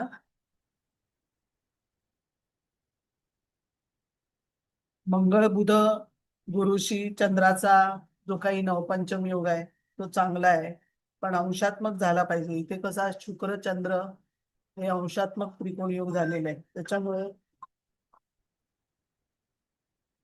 त्याच्यामुळे बुध मंगळाचा पण इथे, बुध आणि मंगळाचा पण हा त्रिकोण योग झालेला आहे. आणि जी अनुष्का आहे मुलगी, ती सतारवादन करते, ती पण हुशार आहे. आणखी एक मुलगी आहे, ते जास्त करून परदेशातच असतात. म्हणजे पण गुरुस्तंभी असल्यामुळे पण जास्त असं प्रगती झालेली नाही. धनात केतू आहे. मंगळाची दृष्टी अष्टमातून धनावरती आहे. तर कुटुंबाचे प्रॉब्लेम्स नक्कीच असणार. तर अशा पद्धतीने ही कुंडली आहे. तर तुम्हाला कितपत समजलं आणि कितपत नाही, काय विचारा. मैडम, इसमें आपने 3 शादी कैसे प्रिडिक्ट किया? इथे मेन म्हणजे शुक्र बुध युती ही अच्छा. आहे. शुक्र बुध युती रिपिटेशन देतं. आणि हा. इथे चंद्रकुंडलीचा जो सप्तमेश आहे शुक्र, तो बलवान आहे. त्याच्यामुळे 3 लग्न पण झाली, पण मोडली पण. कारण का शुक्र हा हर्षला बरोबर आहे आणि शुक्र हा नवमोशामध्ये पूर्ण बिघडलेला आहे. तो वक्री मंगळाच्या दृष्टीत आहे, त्याच्यामुळे हा तसा शुक्र पूर्ण बिघडलेला आहे. शुक्र हा शनियुक्त, वक्री मंगळाच्या दृष्टीत, हर्षल युक्त, प्लुटो युक्त. शुक्र कधी पण ऑपोजिशन मध्ये त्याच्या हर्षल नाही पाहिजे. नवमोशात पण मंगळ नको, शनी नको, शुक्राला अडसर नकोय. शुक्राच्या पाठीमागे जरी ग्रह पापग्रह असतील तरी शुक्राला ती अडसर होते. तर शुक्र नेहमी चांगला असावा. कारक ग्रह म्हणून शुक्र चांगला पाहिजे. हा चंद्रकुंडलीचा सप्तमेशच आहे, त्याच्यामुळे तो शुक्र पूर्ण बिघडलेला आहे. त्याच्यामुळे ही म्हणजे रिपिटेशन झालंय लग्नामध्ये. Okay madam, thank you. हा जो हॅलो. नवमोश कुंडलीचा सप्तमेश आहे बुध, हा पण इथे मूळ कुंडलीमध्ये तुम्ही बघितला नवमोश कुंडलीचा सप्तमेश, तो पण बुध हर्षल युक्त आहे आणि शनीच्या दृष्टीत आहे. तर हा सप्तमेश बुध आहे. हा पण सप्तमेश बुध शनीच्या दृष्टीत हर्षल युक्त. त्याच्यामुळे हर्षल हा तोडणारा ग्रह आहे. त्याच्यामुळे लग्नामध्ये ही कुंडली चांगली नाहीये लग्नासाठी. आणि शुक्र बुधामुळे युतीमुळे रिपिटेशन झालेलं आहे. हॅलो, तुम्ही काय बोलले की भाग्यामधला चंद्र मृत्यूनंतर फेमस करतं? हा, फेमस करतो. चांगला चंद्र हा हा कुठे बिघडलेला नाहीये, गुरुच्या दृष्टीत आहे. हम्म, नंतर फेमस होतात. हम्म, अमिताभ बच्चनच्या कुंडलीमध्ये पण आहे चंद्र भाग्यात तुळचा. अच्छा.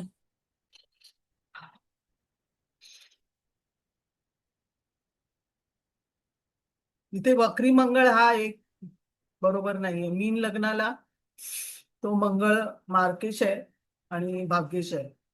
मंगळ राहू युती ही नक्कीच त्रासदायक आहे, प्रॉपर्टीसाठी त्रासदायक आहे. ज्या राशीमध्ये मंगळ बसलाय तो मेषेचा केतू पण आहे, म्हणजे 2 मंगळाच्या राशी तपासायच्या. इथे मेषेचा केतू असताना मंगळ राहू युक्त आहे, तर इथे प्रॉपर्टीसाठी त्रासदायक आहे. चतुर्थेश बुध हर्षल युक्त, त्याच्यामुळे त्यांनी इथे जे काही स्वतःची जागा आहे ती सोडून परदेशात जाणं. आणि शनीच्या दृष्टीत आहे. शनी जो आहे तो मघामधला आहे, बिघडलेला शनी आहे आणि सिंहेचा शनी आहे, तर शनीच्या दृष्टीत आहे. आणि मीन लग्नाला शनी समळ आहे, व्ययेश आहे. व्ययेश शनीची दृष्टी भाग्यावर, म्हणून परदेशात गेले. तसंच जर नवमोश कुंडलीचा जर भाग्येश बघितला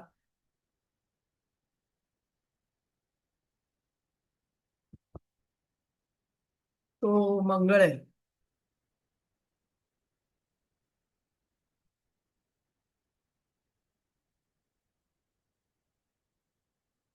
हा, इथे मंगळ राहू पैसे घालवणार, पैसे खर्च होणार. शनीच्या दृष्टीत आहे. व्यवस्थान इथे चंद्रकुंडलीचं खराब झालंय.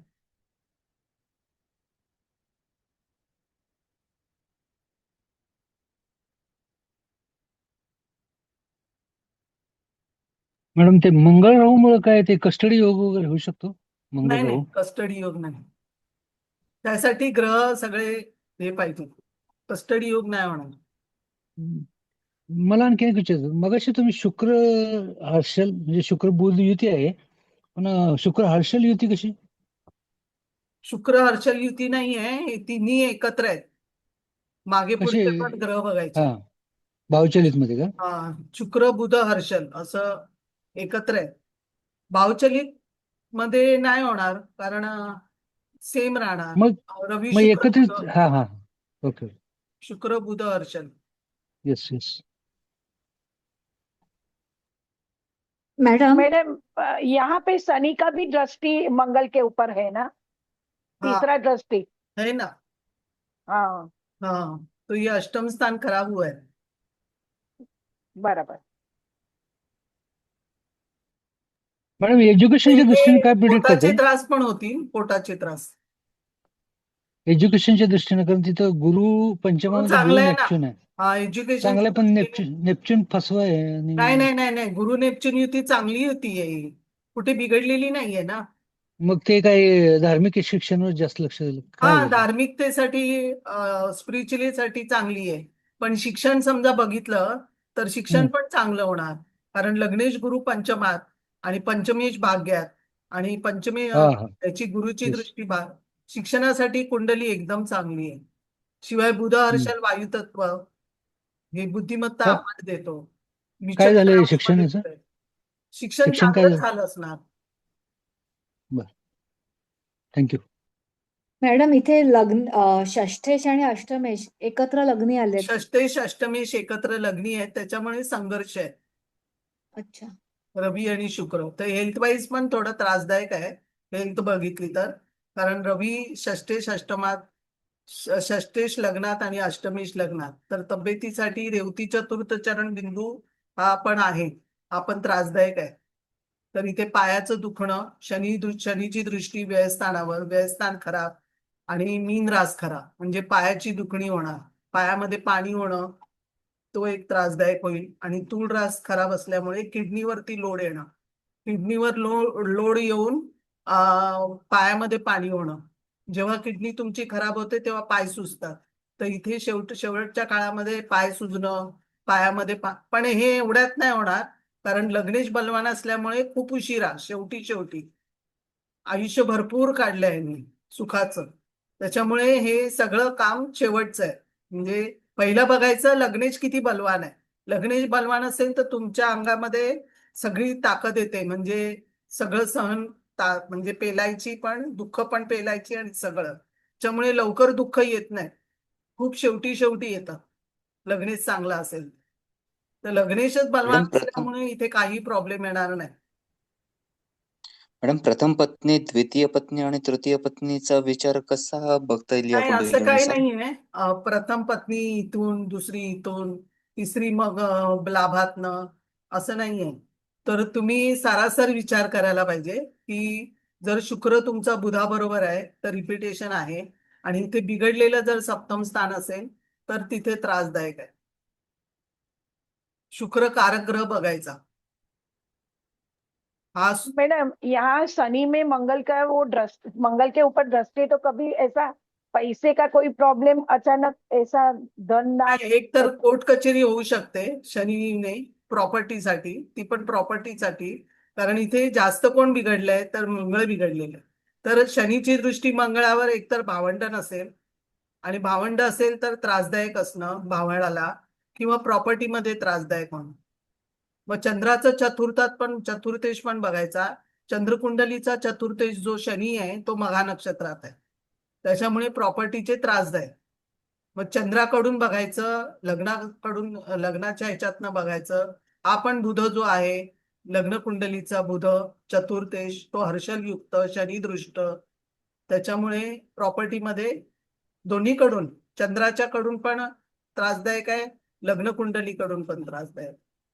तर मग मतलब प्रॉपर्टीचे पैसे त्रास का आहे. नुकसान जरूर होएगा. हा, पैशाचं होणार, कारण बुध हर्षल आहे. आणि हाँ, तिकडे पण चंद्र कुंडलीत बघितलं तर चंद्राच्या व्ययस्थानामध्ये मंगळ, राहू आणि शनी दृष्ट. और मंगल राहु शनि कहाँ पे वक्री भी है. बैठा है, मंगल राहु कहाँ पे भी बैठा है तो प्रॉपर्टी का प्रॉब्लम होता ही है ना. हा हा, होतच. मंगळ राहू भावंडाचे प्रॉब्लेम्स, प्रॉपर्टी घेतात.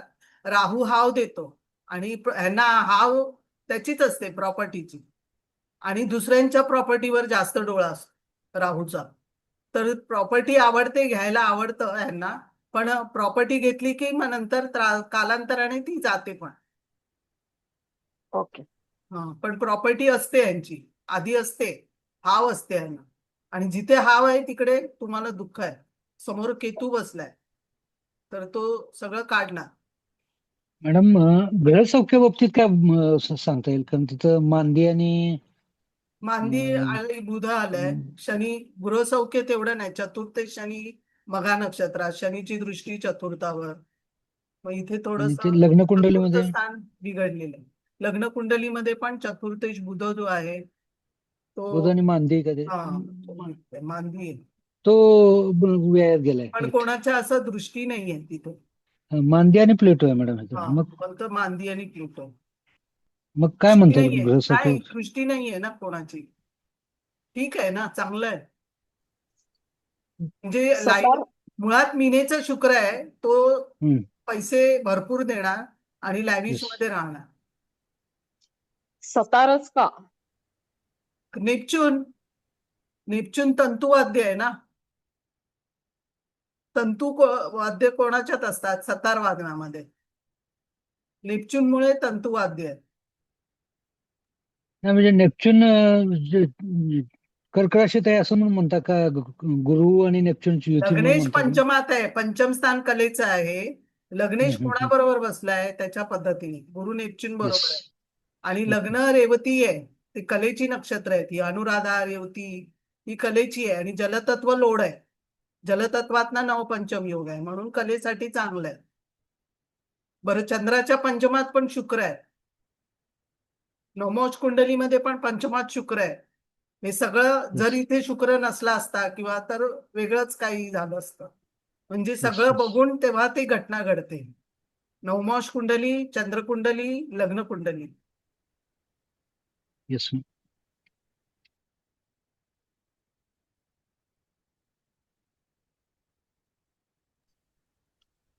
प्लुटो राहूच्या नक्षत्रात, प्लुटो, मंगळ राहूच्या हा. नक्षत्रात, इथे आणि बिघडलं काय? हर्षल पण. हा नाही थांबा, इथे बिघडलं काय, रेवती चतुर्थ चरण बरोबर, म्हणजे बुधाचं नक्षत्र, हे बुधाचं नक्षत्र जास्त ना, बुध बघायचा, बुध पूर्वा भाद्रपदा गुरुच्या नक्षत्रात, आणि इथे मघा हा केतूच्या नक्षत्रात असताना केतू इथे ठीक आहे, पण रेवती बुध जास्त बिघडलेला आहे.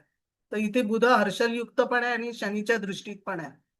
आणि मीन लग्न पहिलं बघायचं, मीन लग्नाला कुठला ग्रह चांगला कुठला वाईट आहे. तर मीन लग्नाला बुध हा 1 नंबरचा शत्रू आहे. मीन लग्नाला नेहमी मीन लग्न असेल तर पहिला बुध बघा, तर बुधाची स्थिती चांगली आहे का, तर बुधाची नक्षत्र आणि बुध जर बिघडलेला असेल तर इथे सप्तमेश म्हणून बुध हा त्रासदायक झालेला आहे, कारण बुध इथे बिघडलेला आहे. कारण हा लग्नाला बुध चांगला नाहीये, तो चतुर्थेश पण आहे, सप्तमेश पण आहे, वक्री शनीच्या दृष्टीत आहे, हर्षलयुक्त आहे. त्याच्यामुळे बुध पूर्ण बिघडलेला आहे आणि त्याला स्थान पण चांगलं नाही तेवढं. कालपुरुषाच्या कुंडलीनुसार इथे मीन रास येते, तर मीन राशीचं ते बुधाशी येतं, तर बुध हर्षल इथे युती चांगली नाही.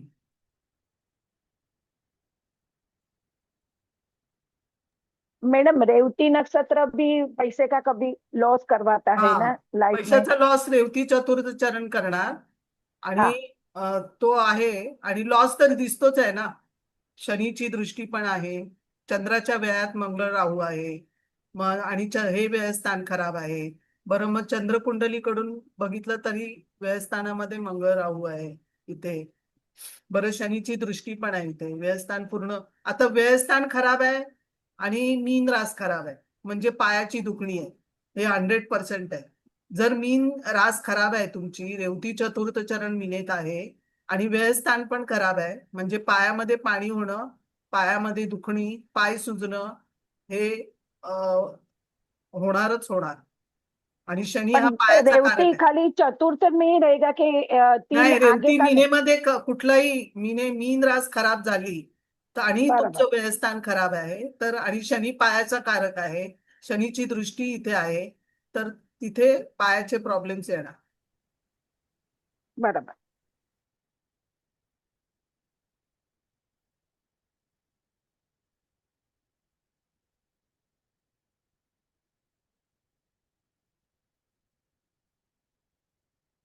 ही समजली काय कुंडली? हो. छान समजली. आणखी काही प्रश्न आहे?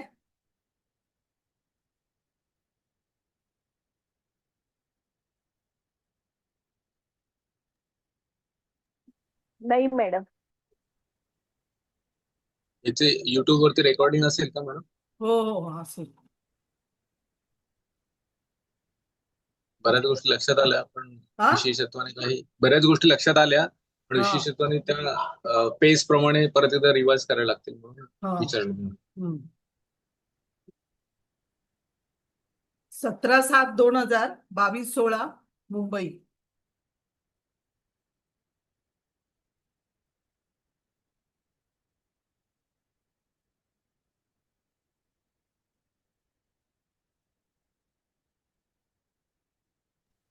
Mail female? फिमेल आहे, फिमेल. आता नाही नाही, हो हो, फिमेल आहे, फिमेल आहे. कुठलीही धरा, फिमेलच आहे. पण आता ही ना कुंडली आपल्याकडे लग्नासाठी आलेली आहे. हा, तर हिला हो म्हणायचं की नाही म्हणायचं, नीट बघा. कुंभ लग्न आहे,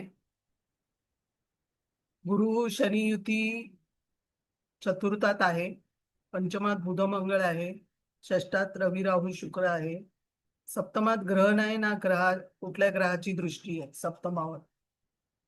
हा, तो आहे, आणि इथे हर्षल नेपच्यून केतू चंद्र युती आहे. 17/7/2000, 22/16 मुंबई. ते नक्षत्र जर बघितली तर बुध आद्रा, गुरु कृतिका, शनी कृतिका.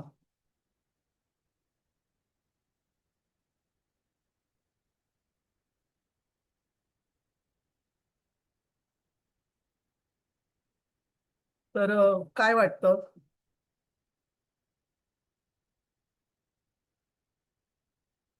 गुरु शनी कृतिका आहे, हा बुध आग्रा आहे, रवी राहू युती, शुक्र युती, चंद्र नेपच्यून, शुक्र हर्षल केतू. सप्तमावर कोणाची दृष्टी नाहीये.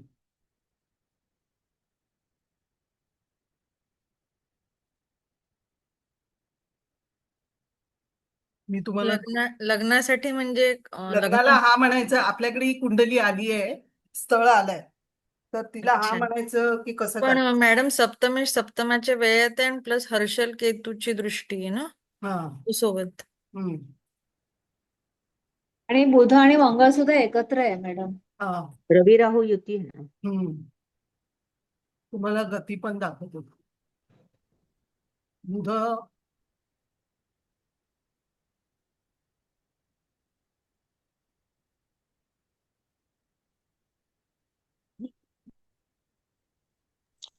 मॅडम पण नवमोश कुंडलीचा जर विचार केला तर वृषभेचं चंद्र लग्नी असणं आणि सप्तमेश कुटुंब स्थानात असणं ह्या दोन पॉझिटिव्ह बाजू बघता येतील ना. इथे बुध 3 कलेवर आहे, हा बाकी सगळं ठीक आहे. बुध स्तंभी आहे नवमोश कुंडलीमध्ये. हो मॅडम. नवमोश कुंडलीमध्ये हा चंद्र बलवान आहे. वृषभ बलवान आहे आणि सप्तमेश कुटुंब स्थानात आहे ना. सप्तमेश कुटुंब स्थानात आहे. म्हणजे विवाहाच्या दृष्टीने किंवा वैवाहिक सौख्याच्या म्हणजे कुटुंब सौख्याच्या दृष्टीने थोडस पॉझिटिव्ह आहे ना, कारण चंद्र हा प्रपंचाचा कारक म्हणतो ना आपण. शनीची दृष्टी आहे सप्तमावर. पण मिथुनीचा मंगळ आहे.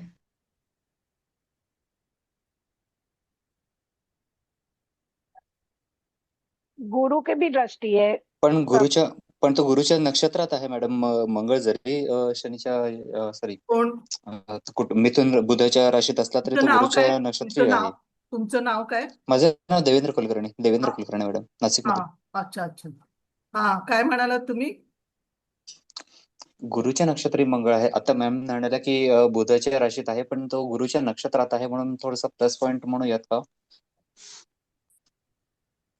मंगळ गुरुच्या नक्षत्रात आहे. हम्म.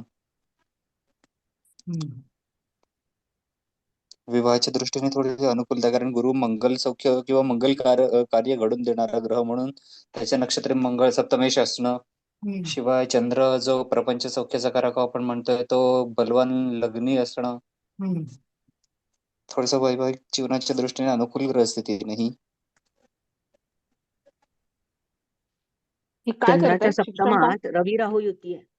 चंद्राच्या सप्तमात रवी राहू युती. हम्म. काय करते मॅम ही? ही ही मुलगी हुशार आहे. वायू तत्वातनं हे आहे, कुंभ लग्न आणि बुध मंगळ युती चांगली आहे, म्हणजे वायू तत्वात झालेली आहे. तर ही IT मध्येच आहे.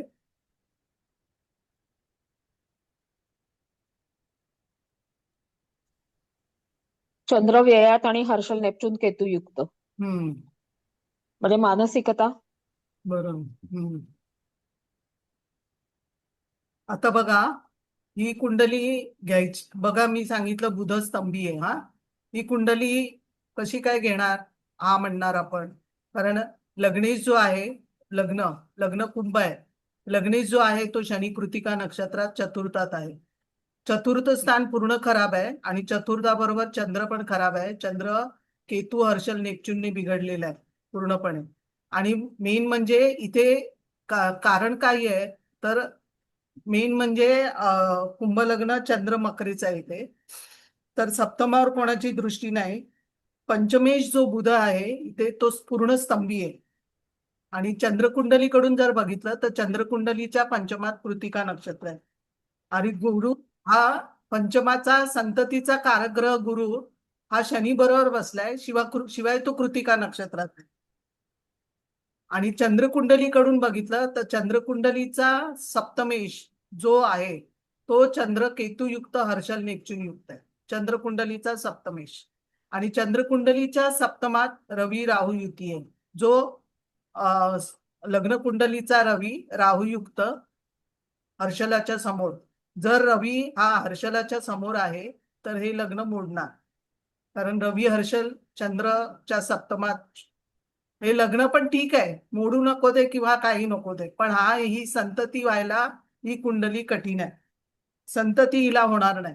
कारण बुध हा आद्रा नक्षत्रात राहूच्या नक्षत्रात असताना राहू कर्केचा, आणि राहू कर्केचा असताना बुध स्तंभी होणं, आणि कारग्रह गुरु म्हणून कृतिका नक्षत्रात शनीच्या युतीत आहे. मग नवमोशामध्ये जाऊन बघा.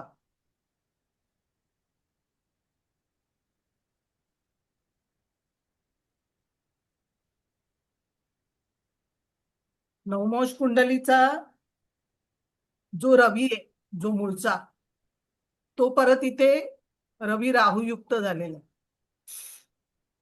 म्हणजे लग्न कुंडलीचा जो हे आहे तो सप्तमेश, आणि राहू जो आहे इथे गुरुच्या नक्षत्रात आहे राहू. तर आता दशेला गुरुच्या नक्षत्रात राहू असताना तो गुरु जो आहे तो कृतिकामध्ये आहे, तर मग तो गुरुचं पण काम करणार राहू कृतिका नक्षत्रात. तर इथे सध्या तिला राहूची महादशा चालू आहे. राहूच्या महादशेमध्ये हा गुरु कृतिकेत असणं हा गुरुचं पण काम करेल. तर इथे गुरु कृतिका हा चांगला नाही. नंतर हाच बुध नवमोश कुंडलीमध्ये बघायचा, जो स्तंभी आहे, जो पंचमेश आहे. पंचमेश पंचमात आहे, बुध स्तंभी आहे, पण तो इथे शनीच्या युतीत आहे आणि हर्षलाच्या ऑपोजिट आहे. तर इथे हिला संतती होणार नाही. आता संततीसाठी बुध पंचमेश स्तंभी असणं आणि कारग्रह म्हणून गुरु कृतिकेत असणं हे दोन कारण भरपूर आहेत. बुध मंगळयुक्त असणं आणि बुध स्तंभी असणं आणि कारग्रह गुरु बिघडणं आणि चंद्रकुंडलीकडून पंचम स्थान बिघडणं, चंद्रकुंडलीच्या पंचमात कृतिका नक्षत्र असणं हे बरोबर नाही. आणि जो पंचमेश आहे चंद्रकुंडलीचा तो परत जलतत्वात आहे, पण शुक्र राहू युक्त आहे. इथे मंगळ राहूची युती आहे. हा मंगळ आणि राहू ही युतीमध्ये.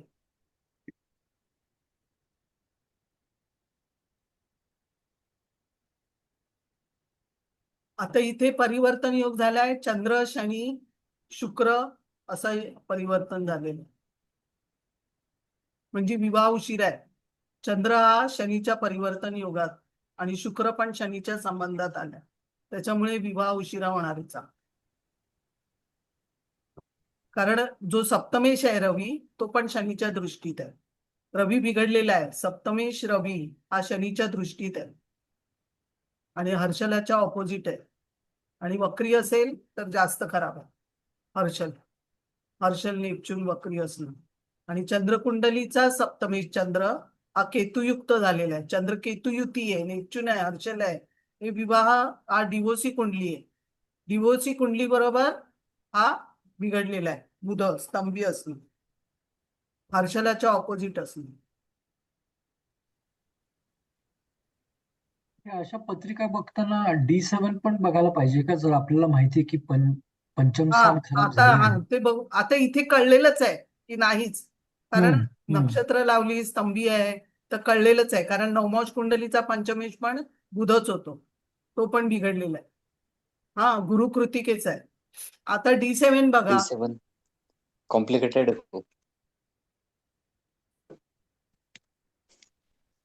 सप्तमांश कुंडलीमध्ये पंचमेश मंगळ षष्ठात आहे. शनियुक्त आहे. पंचमेश मंगळ जो आहे तो शनियुक्त आहे.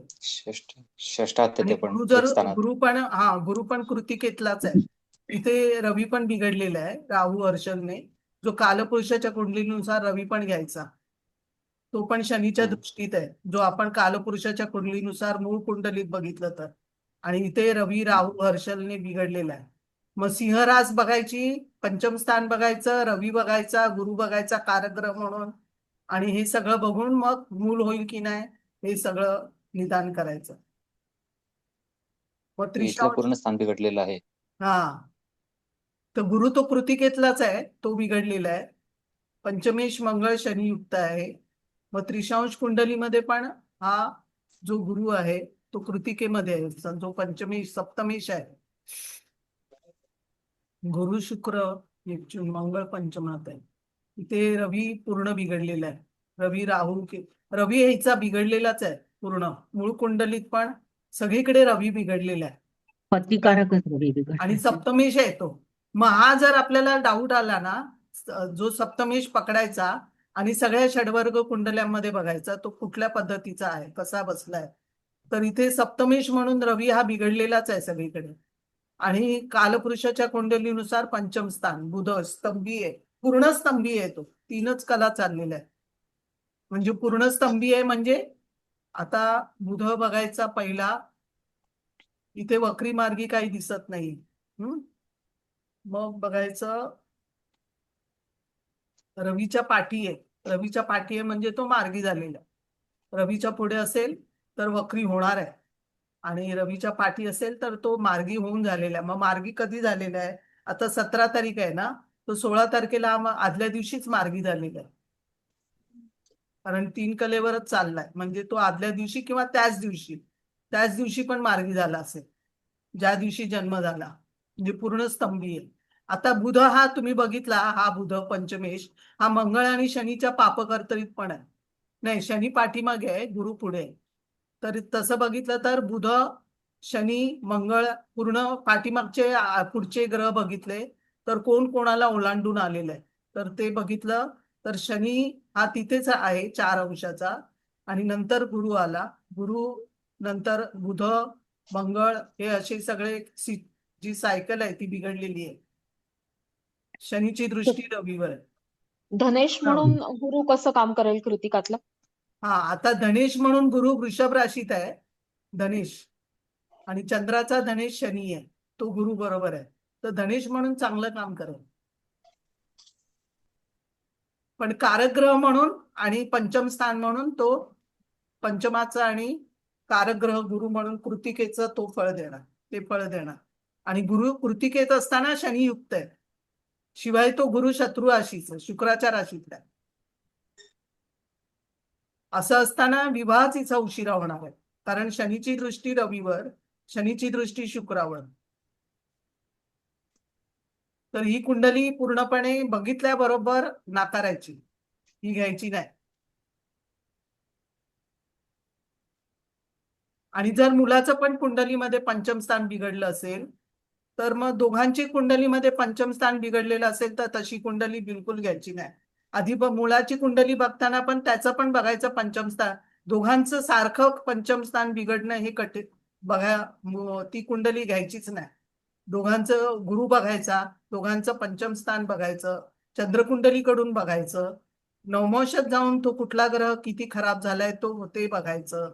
आणि नक्षत्र तर 100% काम करतात, नक्षत्रच काम करतात. राशी आहे, राशी आपलं क्षेत्र आहे, पूर्ण जमीन आहे ही राशीची. मग कुठल्या राशीत बसलाय त्याप्रमाणे फळ देणार. आता शनी चांगला आहे, लग्नेश शनी वृषभ राशीमध्ये एकदम चांगला आहे म्हणजे राजयोगासारखा आहे. पण गुरु तिथे बरोबर नाही. मग इथे चतुर्थाचं जे गुरुची फळ आहे ती कमी मिळणार.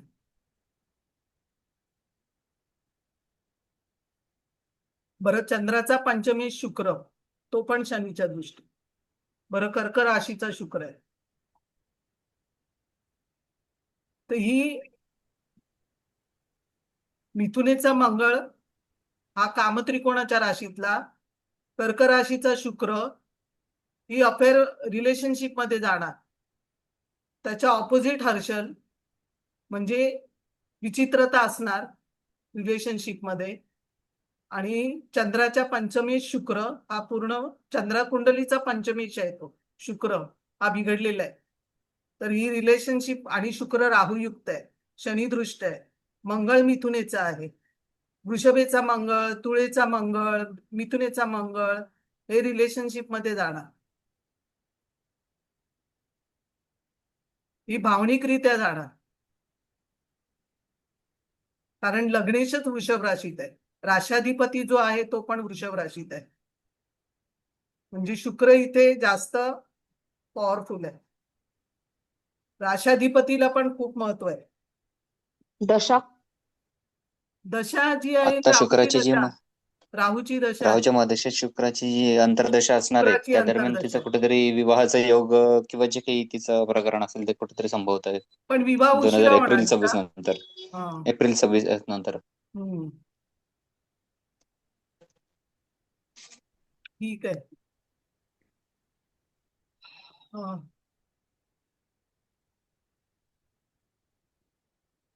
छान झाला मॅडम क्लास.